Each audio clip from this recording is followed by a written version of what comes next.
Madam Speaker. My question is also to the Premier. Premier, we're now on the 18th straight day with 0 new cases of coronavirus. There are only 3 active cases.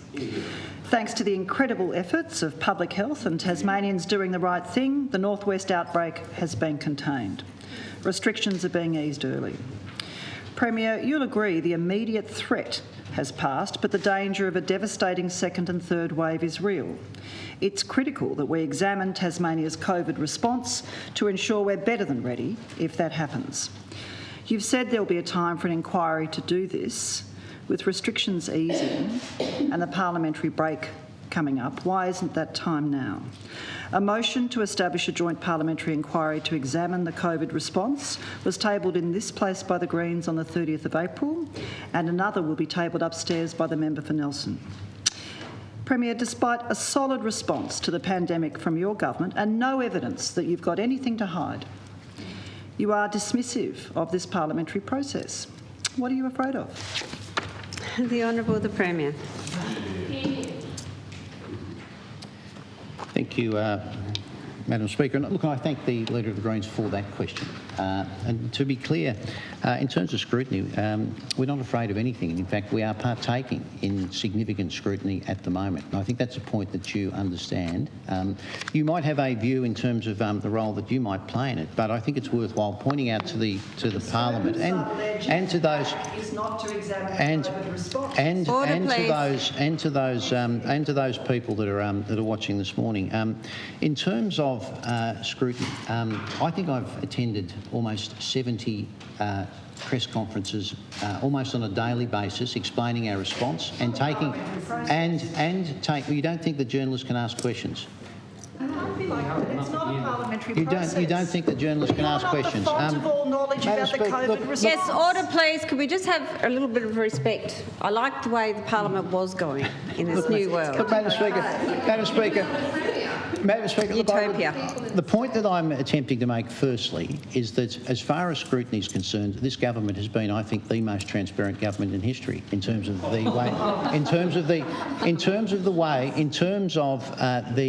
way that we have approached explaining to people on a daily basis and being prepared to answer questions on a daily basis from journalists. Many, I suspect, were fed to them by members in this place, but I'm certain that, and again, I'll take the member at her word that she wasn't denigrating journalists' ability to ask difficult questions, because I can assure you that they were asking some difficult questions and they were going to the heart of matters. Yeah. In terms of other scrutiny, both yourself and the Leader of the Opposition and some in the other place, when Parliament was suspended, called for additional scrutiny because Parliament wasn't sitting. So what did I do? We brought Parliament back. We actually put in place the building block that you said that wasn't there in terms of scrutiny. So we did that. But it's not an inquiry with a specific reference to examine the response. Miss O'Connor, remember the chair, remember the manners. So, Madam Speaker, so we did that. We listened. And we brought back Parliament so that scrutiny could occur, it's happening. Secondly, Madam Speaker, and again, without going back through the 70-odd press conferences, we on a daily basis were being scrutinised. Then on top of that, we have the Subordinate Legislation Committee. But its reference isn't the Subordinate Legislation Committee, which has wide-ranging powers and has met very regularly, and in fact both myself and ministers have appeared in front of it, and I know other ministers are going to be appearing in front of it this week, I think. Again this week. Thirdly, on top of that, most jurisdictions around the country have utilised their standing public expenditure or parliamentary public accounts committee to scrutinise activities, and one of those inquiries has been established as well.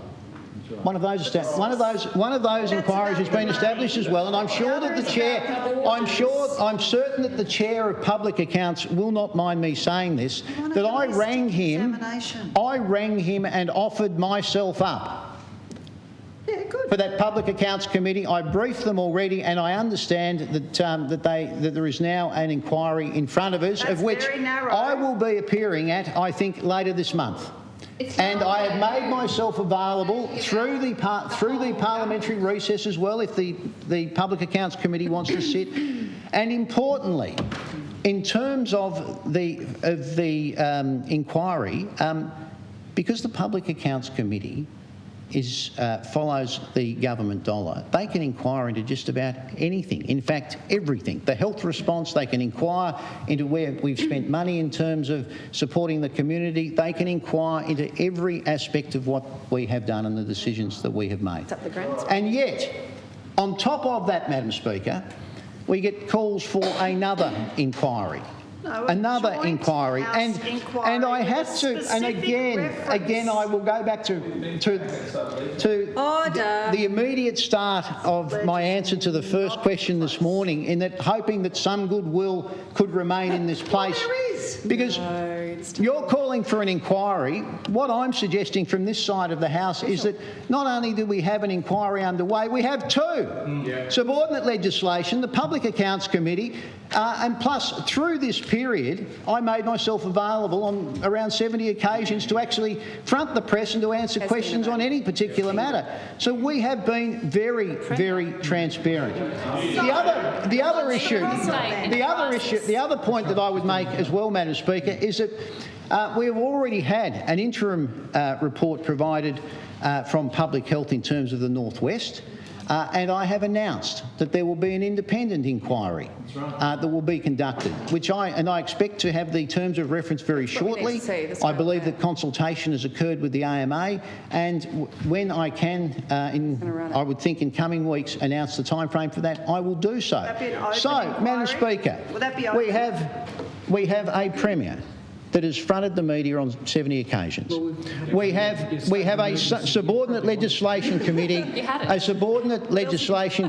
that is inquiring into matters related to our response, and Premier and ministers are appearing.